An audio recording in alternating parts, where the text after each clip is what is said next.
Continue with the OTR Pop Quiz with Linda Spears, the Commissioner of DCF. Question 3. You did most of your undergraduate work at the University of Rhode Island. I did. The school's colors are white, navy, and another unique shade of blue. Well, you know, it's Rhodey Ramblue. I was a cheerleader for URI. Yeah. Do you know, and the specific name of the color is? I don't remember. Caney Blue, which is a little lighter shade. Oh, Caney Blue? Yeah, than Carolina Blue. Yeah, it's a little different than right Carolina there. A little Blue. specific, it's a right? little specific. Yes, I still have my college uniform, my cheerleading uniform. In fact, I do. You didn't bring it today, right? I did not. Okay. The official state quarter for the Ocean State shows a sailboat gliding past the Pell Bridge that connects the towns of Newport and Jamestown. Can you identify the body of water that it's in? Oh, it's Narragansett Bay. Narragansett Bay.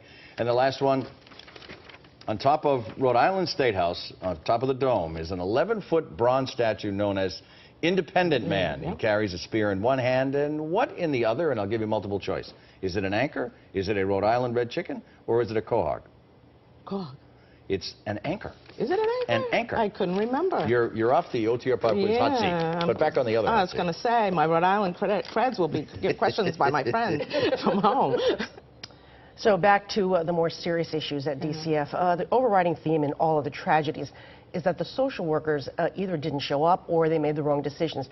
Recently, Boston's superintendent of schools was on our show, and I asked him about teachers reporting problems to DCF, and this was his answer. I think the response rates have been a little bit longer than we would hope for. So what's your reaction to that, and what are you doing specifically to fix this?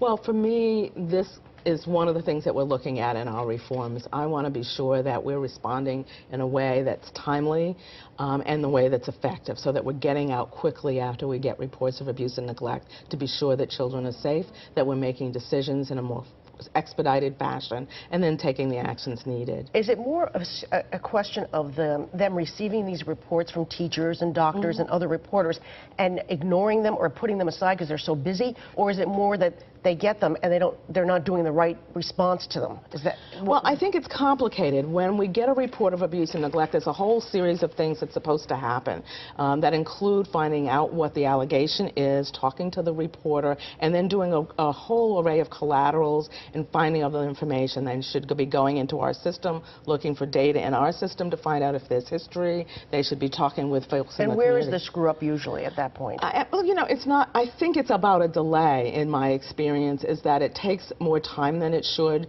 And I think part of that's in the way our policies have been done and executed. I think for me, that's one of the reasons we're looking at our intake policy, is so that we can make sure that the timelines and the things, the activities that happen during a case investigation are what they are supposed to be. And even under all of that, is there another issue that maybe if a teacher gets involved, they think they might be legally exposed, so I have to delicately walk down an area? I mean, there's a whole other avenue that a teacher might have to process. Well, there's a lot of things I think both the teacher and the social worker have to process about how they can share information, what information is shareable, and how do they work together effectively to find out what's going on. Teachers have a lot of good information. They're incredibly good partners for us, and they see children, and they are often people who report to us. So you're a human being. I wonder how much responsibility personally you feel. You know what I mean?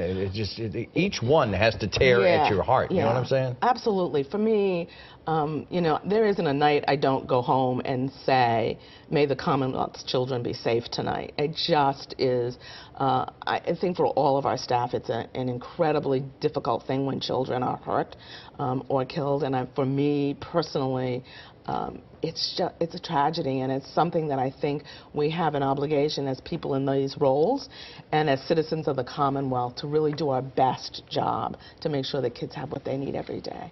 You know, the ideal would be to prevent all of this from happening. We have a system that waits until something happens to respond. We've got to do much, much more on a whole range of fronts, including what happens inside the department, so that we can get it right for kids every single time. Linda Spears, thank you for joining us on the record this morning. Thank you. Greatly appreciate it. We continue with the roundtable. Stay with us.